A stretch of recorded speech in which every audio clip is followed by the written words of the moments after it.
Press club की यह सभा आश्वस्त करती है कि राज्य के पास ताकत तो बहुत है, लेकिन आप लोगों के पास इरादे भी कुछ कम नहीं है। आप लोग याद कर रहे हैं उसे, इस 1000 दिन को आपने यूं खाली जाने नहीं दिया। याद करके बता दिया कि नाइंसाफियां जहां जहां दर्ज है हम उन्हें पहचानते रहेंगे, उनके बारे में हम लौटते रहेंगे और लोगों को बताते रहेंगे। हम और आप यही काम कर सकते हैं, इस उम्मीद में कि कभी ना कभी किसी का ईमान जागेगा, और ईमान जागता है और लोग उन फैसलों को पलट कर देखेंगे, उन गवाहियों को देखेंगे। दिल्ली पुलिस में भी बहुत सारे अच्छे लोग हैं, वो लोग समझेंगे कि उनके हाथ से किस तरह की नाइंसाफी हो रही है। उनकी रातों की नींद भी खराब होगी किसी वक्त में, जब वो खुद किसी नाइंसाफी के दौर से गुजर रहे होंगे, तो अपने द्वारा की गई नाइंसाफियों को याद तो करेंगे ही। हम सब याद करते हैं, वो भी इंसान है, वो भी याद करेंगे। लेकिन उमर खालिद के लिए लगता है कि सब कुछ एक कठोर दरवाजा बना दिया गया है, लकड़ी का ऐसा दरवाजा जहां इंसान नहीं खड़ा है, लकड़ी का कुछ लकड़ी की मूर्तियां ही बनी हुई हैं, वही फैसले ले रही हैं, उनका शायद दिल नहीं धड़कता है। हम कोशिश करते रहेंगे कि उमर खालिद के साथ जो मामला है उसको उठाते रहें, आप लोग बोलते रहें। बोलने के लिए बहुत जरूरी है कि इस केस के डिटेल में जाएं, जिस तरह से बेतवा शर्मा ने आज रिपोर्टिंग की है। इतनी बड़ी मीडिया की फौज है इस दिल्ली शहर में, पूरे देश की मीडिया को खत्म कर दिया गया कि दिल्ली में मीडिया है, क्योंकि नेशनल मीडिया है, वो राज्यों और जिलों की परवाह करता है। लेकिन अंत में ये नेशनल मीडिया भी खत्म हो गया और आज आपके बीच उसकी मौजूदगी नजर नहीं आती। कोई हाथ उठाकर नहीं कह सकता कि हाँ वो यहाँ पर खड़ा है और उसके चैनल पर उसका लाइव प्रसारण हो रहा है। अगर कोई ऐसा है तो उसके लिए ताली बजा दीजिएगा, नहीं तो आप सब अपनी निष्ठा और अपने कर्तव्य निष्ठा के प्रति खुद ही ताली बजा लीजिए। आपके लिए तो कोई आएगा नहीं। इस धूप में आप लोगों ने इतनी मेहनत की है, बहुत बहुत शुक्रिया कि हम सब ने आज उमर खालिद को याद किया है। ट्विटर पर जिन लोगों ने लिखा है जो यहाँ नहीं आए हैं, उनकी सॉलिडारिटी को भी स्वीकार करना चाहिए, उसे भी मंजूर करना चाहिए, उसे भी एक तरह से उसकी पहचान होनी चाहिए। कैसे तमाम अनजान लोगों के जरिए भी ये बात दुनिया तक फैलती है कि एक नौजवान लड़के को, जिसकी पीएचडी चार्जशीट से पहले अदालतें उसकी पीएचडी पढ़ लें तो उसके बारे में नजरिया बदल सकता है। लोग देख सकते हैं कि वो एक छात्र के रूप में कैसा रहा होगा। उमर खालिद की दोस्त आकांक्षा अपेक्षा प्रियदर्शनी का मैं एक नोट पढ़ रहा था कि जब वो मिलने गई और उमर खालिद ने बताया कि कोविड के दौरान सुप्रीम कोर्ट के आदेश से कई लोगों को जेल से बाहर जाने की इजाजत दी गई, और जब वो लौट कर आए तो उन्होंने पूछा कि आप अभी तक यहीं हैं। मतलब उस महामारी में भी किसी को ये याद रहा कि इस एक कोई उमर खालिद है जिसे बाहर नहीं भेजना है। उस महामारी में भी उसकी पहचान याद रखी गई, उसकी निशानदेही को याद रखा गया। इस तरह की नाइंसाफियां जो एक आम कैदी को मिलनी चाहिए वो भी उसे नहीं मिलती नजर आ रही।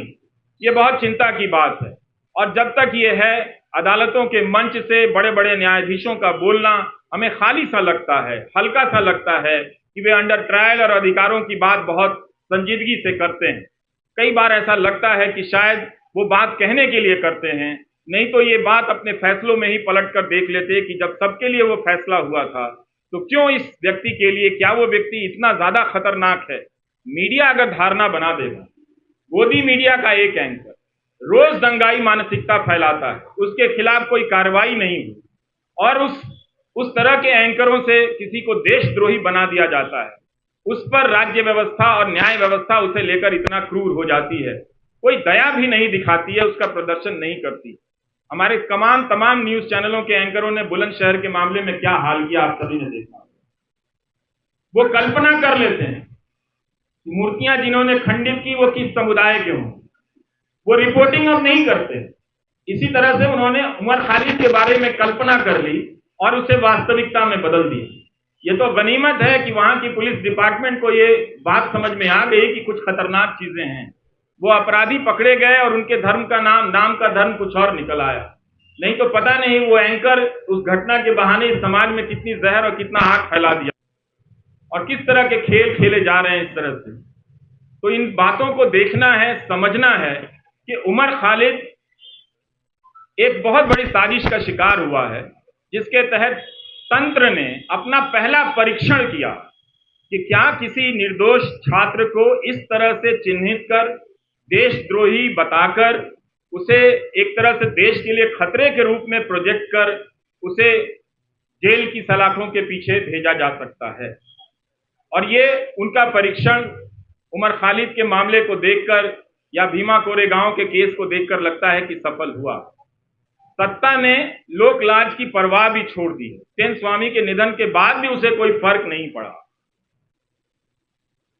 किसी बात का कोई फर्क नहीं पड़ रहा। यही आज की सरकार का उसकी समझ है या उसकी पहचान है। हम सबको ये नोट करने की बहुत जरूरत है। उन एंकरों को कुछ नहीं होता जो दिन रात दंगा फैलाते, दिन रात अनाप शनाप दूसरे समुदाय के बारे में कहते हैं, लेकिन दंगा भड़काने के आरोप में एक पीएचडी के छात्र को सलाखों के पीछे भेज दिया गया, जिसके मामले में ट्रायल शुरू नहीं हुई है और ना ही चार्जशीट वगैरह इन सब ये चीजें पेश हुई हैं, ना जमानत मिली है इस मामले में। तो हमें ये इस अंतर को पहचानना है कि कुछ लोगों को दंगा फैलाने की खुली छूट मिली हुई है, गोली मारने के नारे लगाए जा रहे हैं। वो कौन लोग थे जो इस कानून को लेकर आए और आज तक इस कानून को लागू नहीं कर सके। इस कानून को लागू करने के नियम तक नहीं बनाए गए, लेकिन 2019 के दिसंबर में आप जाकर देखिए लौटकर, तो इस तरह से सब कोई चिल्लाता था, चीखता था सरकार की तरफ से कि इस कानून को सूर्योदय से पहले ही लागू हो जाना चाहिए, ताकि दिन के निकलने से, सूरज के निकलने के साथ ही हम सब इसे लागू करें और देश को बचा लें। मगर अब उस कानून का नाम वो उन इलाकों में ही जाकर नहीं लेते। अब उस कानून का खौफ मणिपुर में भी पैदा हो गया है। वहां भी कुकी जनजाति के लोग इस बात से चिंतित हैं, घबराए हुए हैं कि क्या कहीं ऐसा होगा कि हमें भी एनआरसी की यातनाओं से गुजरना होगा। तो मणिपुर को लेकर देख लीजिए या दिल्ली दंगों को लेकर, जिसकी जवाबदेही तय होनी चाहिए थी गृह मंत्री की, उनकी जवाबदेही तय नहीं हुई, आज तक तय नहीं। गोली मारने के जो नारे लगा रहे थे उनका मंत्रिमंडल में प्रमोशन हो जाता है। सुप्रीम कोर्ट को कहना पड़ा दिल्ली पुलिस से कि ये जो नारे लगा रहे हैं वो मेडिकल प्रेस्क्रिप्शन नहीं है। इसके बाद भी जो व्यक्ति शांति की अपील करता रहा, शांति की बातें करता रहा, वो दंगों की साजिश के आरोप में जेल में इस तरह से बंद कर दिया गया है।